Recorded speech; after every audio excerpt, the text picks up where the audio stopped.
Hola, muy buenas. Vamos a empezar con la presentación de fascitis o fasciosis plantar. Bueno, lo primero es situar un poco qué es la fascia plantar, ¿no? Que es cuando hablamos de fascia plantar a qué nos estamos refiriendo. Es una estructura anatómica formada por tejido conjuntivo que se encuentra en la planta del pie y se fija en el talón y en los metatarsianos, ¿vale?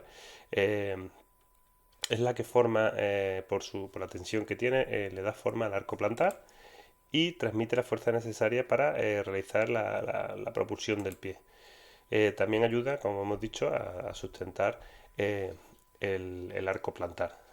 Entonces, cuando hablamos de la estructura, de la fascia plantar, la tenemos que situar pues bueno, en esa zona entre el talón y los metatarsianos. ¿Vale? Aquí podemos ver la fotografía de una niña, del pie de una niña, y vemos cómo iría desde aquí del talón hasta la cabeza de los metas, y aquí tendríamos la ayuda a formar el arco plantar, tanto longitudinal como transversal, ¿de acuerdo? ¿Qué tipo de personas son propensas a tener este tipo de lesiones y qué patologías pueden tener, ¿no? Pues las personas con sobrepeso evidentemente le meten una mayor presión a la zona del pie, de la fascia, por tanto, y pueden sufrir este tipo de lesión. También aquellas personas que tienen alteraciones de la pisada como pie plano, etcétera, y entonces bueno, hay una predisposición también a tensar esa estructura que como hemos visto, bueno, pues tiene un recorrido del talón a los metas y ahí, bueno, pues podemos aumentar esa tensión y por lo tanto aparecer esta patología. También podemos tener, igual que tenemos alteraciones en la pisada, también podemos tener alteraciones por arriba, ¿no? que son las que favorecen ese tipo de alteraciones, como sea un genuvalgo, una rotación de tibia o de fémur, bueno, una escoliosis, una hiperlordosis, todo lo que pueda alterar la alineación normal del cuerpo y que favorezca esa tensión en esa estructura. También la práctica deportiva puede generar este tipo de patologías, ya sea por exceso de entrenamiento en superficies irregulares, por ejemplo, que obligue a estar constantemente adaptándose a, esa, a esas alteraciones, a esa fascia, obliga constantemente a la adaptación y por lo tanto puede generar tensión y por lo tanto la aparición de la lesión. El calzado también es una de las causas principales porque un mal calzado puede generar también tensiones en esa estructura. Por ejemplo, un zapato de tacón excesivamente alto, un zapato excesivamente plano, todo eso podría generar tensiones en esta estructura y por lo tanto aparecer la patología. Y con la edad, bueno, pues también puede predisponer a tener esta lesión, pues simplemente porque bueno, esa musculatura general del paciente va bajando y por lo tanto se pueden producir las alteraciones que hemos descrito y por lo tanto sufrir la patología de la fascitis plantar o fasciosis. ¿Qué signos y síntomas produce? Bueno, pues como es una inflamación de la fascia plantar, pues puede producir dolor a la palpación, incluso a la marcha, cuando se inicia ese despegue que hemos hablado, y por el estiramiento puede producir también dolor. Sobre todo los pacientes, el síntoma que más describen normalmente es el dolor al iniciar la marcha, sobre todo al principio de la mañana, ¿no? Cuando se ponen el pie en la cama y pegan los primeros pasos, les pega una punzada intensa en la fascia y además cuentan que hasta que no han pasado unos minutos o han dado una serie de pasos, no desaparece el dolor. Eso es uno de los síntomas más característicos de los pacientes que sufren de fascitis plantar. Bueno, lo más significativo también es que la mayoría refieren un dolor en la zona del talón, sobre todo en la cara interna, debido a que, bueno, ahí el tendón de la fascia es donde más sufre por norma general. También muchos de los pacientes que tienen o acaban teniendo una fascitis plantar tienen un acortamiento de la cadena posterior de la pierna, lo que quiere decir sóleos, gemelos, isquiotibiales, ¿vale? Entonces todo eso también favorece la retracción de la fascia y puede aparecer por ahí las molestias y después la posterior fascitis. En ocasiones puede aparecer lo que llamamos el espolón calcáneo. ¿Qué es el espolón calcáneo? Pues no es ni más ni menos que una calcificación del tendón de la fascia por el exceso de tracción que produce las cargas y las fuerzas a las que se ve sometido ese tendón de la fascia y se acaba produciendo una calcificación debido a las alteraciones que producen esos excesos de tracción de esa fascia sobre el tendón de la misma. ¿Qué pruebas diagnósticas se pueden hacer? Bueno, aunque no es una prueba diagnóstica en sí misma, aunque tiene muchas dentro de ellas, lo más importante, como siempre, es la historia clínica del paciente, que nos cuenta cómo nos lo cuenta, qué tipo de dolor tiene, como hemos dicho, por ejemplo, ese dolor matutino que desaparece con los primeros pasos, ¿no? Y que va mejorando, pero que es limitante.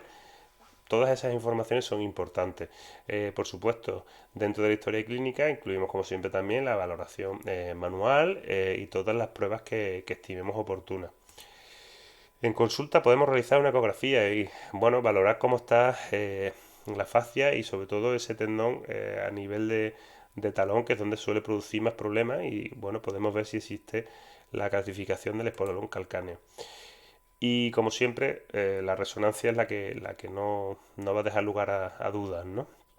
Pero claro, tampoco hace falta hacer siempre una resonancia porque, bueno, la exposición a la radiación, bueno, pues tampoco es una cosa a olvidar y debemos de evitarla siempre que podamos, ¿no? No hay que estar radiando siempre, pero sí, bueno, si hay que hacerla, pues hacer la prueba, ¿no? Es una patología que normalmente con la ecografía podemos dilucidar perfectamente el problema, ¿no? Y además podemos compararla con el pie contrario, ¿no? Si el pie también contrario también está mal o incluso si está bien, nos va a servir como guía porque podemos medir perfectamente con el ecógrafo el grosor de ese tendón y compararlo con el contralateral. ¿Qué tratamientos tenemos? Bueno, pues lo normal es que en el farmacológico eh, nos administremos o bueno, los médicos nos manden algún tipo de medicamento para la inflamación y para el dolor. Muy importante el tratamiento podológico, ¿vale? Por si en caso de que haya una alteración de la pisada, pues derivaríamos a un podólogo que hiciera un buen estudio de la pisada y si fuera necesario, pues pusiera una plantilla para modificar los apoyos que puedan estar favoreciendo la aparición de la fascitis plantar como resultado de la tensión excesiva sobre esta estructura. En fisioterapia, ¿qué solemos hacer? Bueno, pues mucha terapia manual, que podemos estar relajando esa fascia manualmente. La EPI va muy, muy bien, sobre todo en esas inflamaciones que se dan a nivel del talón, en el tendón. Una técnica de elección siempre en esa zona. La neuromodulación, sobre todo en el nervio de Baxter, que es donde más va a notar el paciente los beneficios de esta técnica, que van a ser simplemente no, van a ser el alivio del dolor y de la sensibilización de esa zona a través de ese nervio principalmente. Y bueno, en casos de deportistas o en casos que el fisioterapeuta lo estime oportuno, bueno, pues un vendaje, ya sea un vendaje neuromuscular o un vendaje funcional, lo que el fisioterapeuta estime que le va a ir mejor al paciente. Resumiendo, se trata de una patología inflamatoria y degenerativa, ¿vale? Porque la calidad del tendón con esas tracciones también va viéndose alterada y por lo tanto de ahí los beneficios también de la utilización de la EPI sobre este tipo de patología. Si no se trata y seguimos, y no solo desde el punto de vista de la fisioterapia, sino como hemos dicho también desde el punto de vista de los podólogos, podemos obtener el espolón calcáneo como resultado de la tracción excesiva y mantenida en el tiempo sobre esta estructura. La importancia del tratamiento multidisciplinar, fisioterapia, podólogo sobre todo, ¿no? Bueno, y el médico también que puede pautar el tratamiento farmacológico necesario.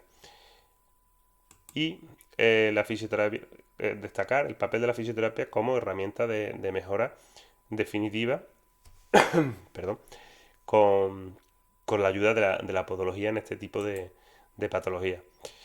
También la importancia del ejercicio terapéutico como herramienta curativa y preventiva. Es muy importante este aspecto, ¿no? Podemos prevenir la aparición de fascitis en un paciente en el que empezamos a ver, por ejemplo, ese tipo de acortamientos musculares de la cadena posterior. Bueno, pues podemos ir trabajando esos aspectos y potenciando otros, ¿no? Y podemos conseguir también, bueno, porque el paciente que tiene tendencia a acumular tensión en esa fascia, pues, bueno, no llega a desarrollar la fascitis plantar o se espacie eh, el- la- las crisis que pueda tener. Entonces, bueno, pues muchísimas gracias como siempre. Podéis comentar, darle a like, compartir, suscribiros al canal. Estaremos encantados de todo esto.